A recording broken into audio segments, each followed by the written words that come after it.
Hey everyone, welcome back to our journey along the Liberty Trail here in South Carolina. I'm Dan Davis, Senior Education Manager with the American Battlefield Trust.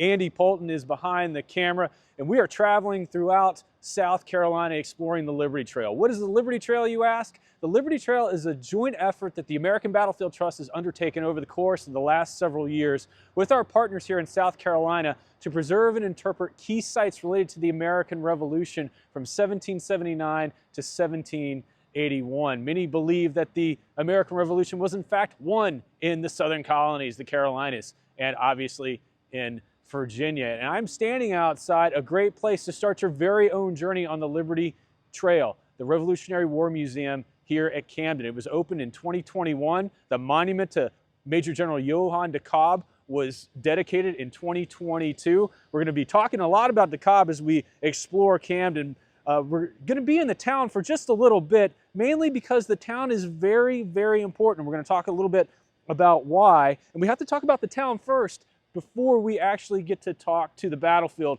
and take you out to the battlefield, which is one of the, I believe, best preserved battlefields in the nation. Now, if you come here to Camden, again, start your visit here at the Revolutionary War Museum. There are free exhibits inside, brochures to get you oriented, as well as a bookstore. Historic Camden is just over my left shoulder. We're going to be taking a brief walk just through the parking lot here in just a few minutes to explore parts of Historic Camden. So as we get ready to take a walk, why don't you all come along with us?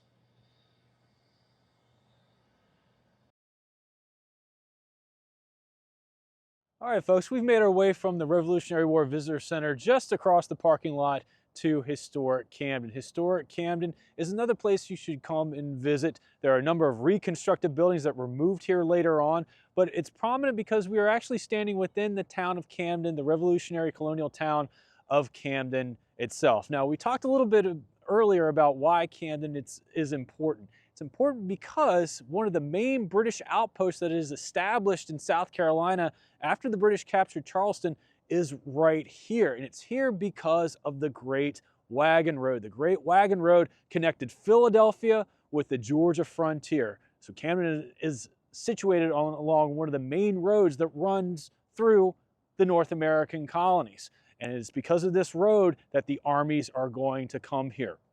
And that's why you see so many battles fought around Camden itself. Hobkirk Hill, the Battle of Camden, Hanging Rock, Waxhaws. It's all because of the Great Wagon Road. And when the British arrive, they begin efforts to fortify the town.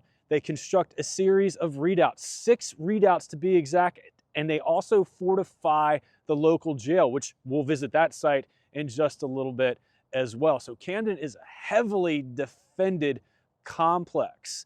This is so heavily defended that Continental officers Horatio Gates and his successor Nathaniel Greene are loath to attempt a direct assault against these fortifications. Now I'm going to start walking out past one of the redoubts. This is a reconstructed redoubt, again, one of the 6. You can see our friends at Historic Camden are doing a little bit of work on the redoubt. If you ever have a chance to visit Camden, come here in the fall. They host an annual event on the weekends called Historic Camden Days or Camden Days. They have reenactors out, sutlers. There's a reenactment, a couple of reenactments here during that weekend. It's their great big event of the year. And just coming up over my right shoulder is the Kershaw-Cornwallis House. It was originally constructed by a fellow named Joseph Kershaw. He was a very prominent Whig or patriot in the area. And when the British arrive, Joseph Kershaw is going to be arrested and exiled, sent down to the Caribbean. He's going to come back after the American Revolution and help rebuild Camden after the war. The house is going to be used by Charles Cornwallis as a temporary headquarters during and around the time of the Battle of Camden in August of 1780. The house was eventually destroyed during the American Civil War as William T. Sherman's armies made their way up from Savannah, Georgia through the Carolinas. It was finally reconstructed in 1977. If you get a chance again to come to Historic Camden, the foundation here hosts historical programs inside. It's set up to look and resemble a Revolutionary War hospital, and there are exhibits inside on the first floor. We've made our way over to the western side of the Camden complex here at Historic Camden, and you can see here to my right several new additions to Historic Camden.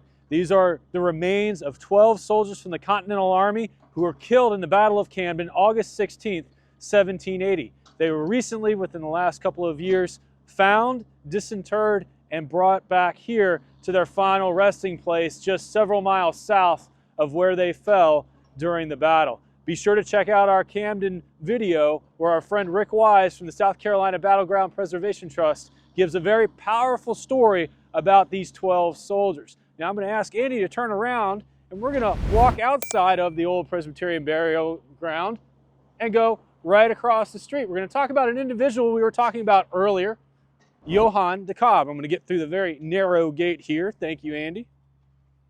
Carefully crossing the street again, still within that large British complex that was established here during the American Revolution. We're going over to an open field and you have to wonder, well, what's going on over here? Well, over here there's the beginning of a very interesting story. I'm going to start the story here and we're going to end it later on at one of our other stops, our future stops. Now we've been talking about, and you've seen the statue of Johann de Kalb earlier in this video. Johann de Kalb was a Bavarian. He had served in the French army in Europe. He had actually been an agent for the French government that came to the colonies in the late 1760s to assess the situation as to whether or not rebellion was in the offing or ripe against the British crown. He wrote a report that was tabled by the French government. Nothing really came out of it. But he becomes friends with the Marquis de Lafayette. He travels with Lafayette to America in 1777, and he receives a commission as Major General in the Continental Army. In April of 1780, he's going to take the Maryland line and the Delaware Company, the Delaware Regiment, south from Morristown, marching from Morristown to the relief of Charleston. But Charleston's going to fall to the British under Henry Clinton before de Kalb can arrive.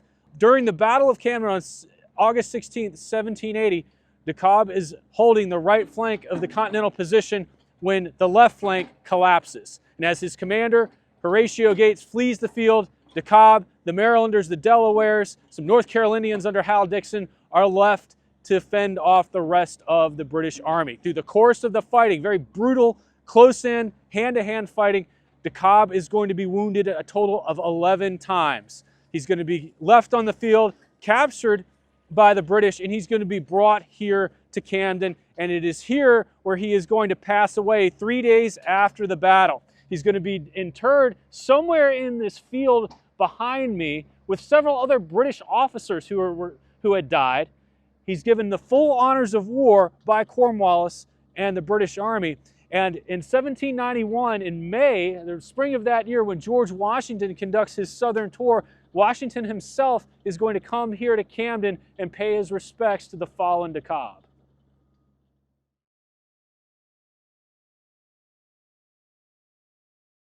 All right, folks, we're continuing our journey through Camden and our overall journey on the Liberty Trail, and we found ourselves in the Quaker Cemetery. There's a couple of prominent graves I'd like to point out here. We're going to be switching over, though, from the Revolutionary War to the Civil War. And if you note the name on the headstone, Joseph Brevard Kershaw. This is the same Joseph Kershaw who commanded a brigade of South Carolinians in Robert E. Lee's Army of Northern Virginia, a very prominent commander.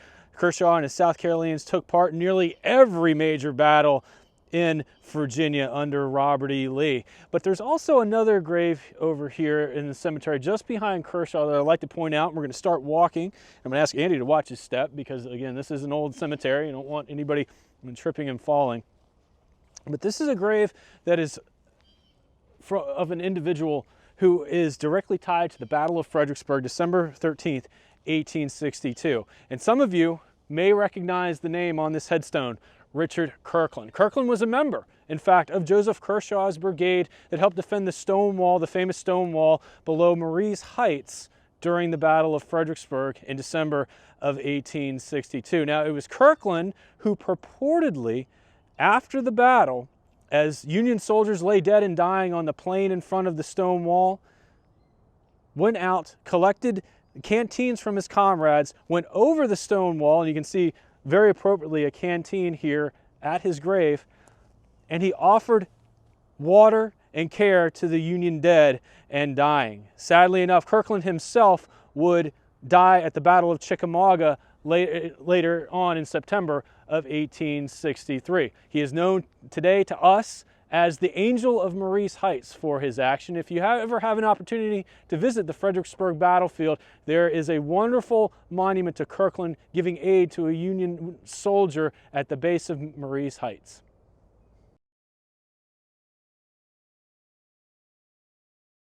All right, folks, we've now left the Quaker Cemetery and we've made our way to the historic Robert Mills Courthouse here in Camden. And this is arguably one of my favorite spots. This is a hidden gem in the history of the American Revolution here in South Carolina. We're walking underneath the courthouse porch. I'm going to point out something to you.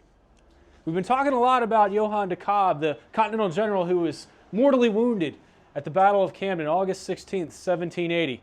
This is his, or one of his, original headstones. It is here in the base of the steps leading up to the old courthouse. No, de Kalb is not actually in the steps. We're going to visit his final resting place in just a little bit. But again, this is a hidden gem for folks. If you come down to Camden, if you explore the Liberty Trail, you have to come here. This is one of the little-known sites here in Camden, again, related to a very prominent individual we've been talking about. Now we're going to walk back out and we're going to talk about another very prominent individual. You may have heard of him. His name is Andrew Jackson. Yes, that Andrew Jackson. The War of 1812 Andrew Jackson, President of the United States Andrew Jackson. At the time of the American Revolution, Jackson is a teenager. He lived just to the north of us in the Waxhaws region along the border of North Carolina and South Carolina. And Jackson is going to become a courier on the staff of William Richardson Davie. He's going to, in fact, be present at the Battle of Hanging Rock. You may want to check out our video at Hanging Rock that'll be coming out later on. He's going to hold the horses for Davie's militia.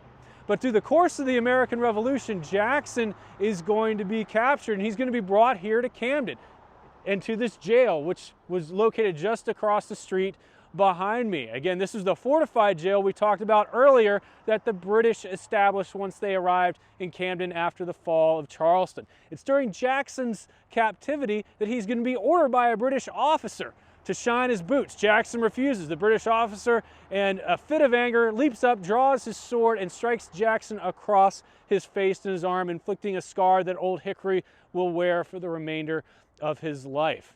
But it is also here that Jackson purportedly witnesses the Battle of Hobkirk Hill in April of 1781. He's also imprisoned here with his brother. His mother will come down from the Waxhaws. His mother's name is Elizabeth. She will secure her son's release. But during their captivity, Jackson and his brother are going to contract smallpox. Sadly enough, his brother is going to succumb to the disease while Old Hickory will survive. After returning home to the Waxhaws, his mother is going to go to Charleston to help treat the Continental prisoners of war there that are being kept on the prison ships in Charleston Harbor. She will also, sadly enough for Jackson, contract a disease. We think it's ship's fever or cholera. We're not exactly sure which, but she is also going to die as a result of treating those Continental soldiers. Jackson ultimately is going to lose all of his immediate family as the result of the American Revolution. Another brother, just a couple years earlier in 1779, had died as a result of heat stroke at the Battle of Stono Ferry in South Carolina. And Jackson's experience during the American Revolution, the loss of his family, along with the wounds inflicted upon him by the British officer, is going to breed a deep-seated hate for the British for the remainder of Jackson's life. And the War of 1812 is going to give Jackson an opportunity to repay that debt to the British.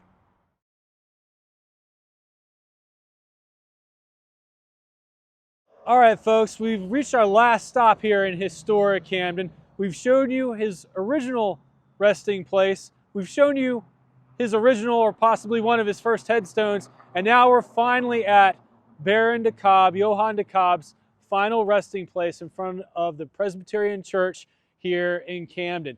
De Kalb was disinterred in 1825 and brought here. The cornerstone was laid by his old comrade in arms, his old friend, the Marquis de Lafayette, in a very large ceremony. The monument to de Kalb was designed by Robert Mills. And architectural historian, you'll recognize his name as the man who designed the Washington Monument. But this is DeKalb's final resting place. Incidentally, the Presbyterian church behind us was where that original headstone had been stored that we showed you earlier at the old historic courthouse. It was found in the basement of the church in 1901 and taken over to the courthouse. Now, on behalf of myself and Andy Poulton behind the camera, we hope you've enjoyed our tour of Historic Camden. Thank you for coming with us on our journey along the Liberty Trail. We're going to head up to the Camden battlefield in just a little bit and show you that piece of hallowed ground, one of the best preserved battlefields, I believe, in the entire country. Thank you for watching. Thank you for supporting battlefield preservation and education.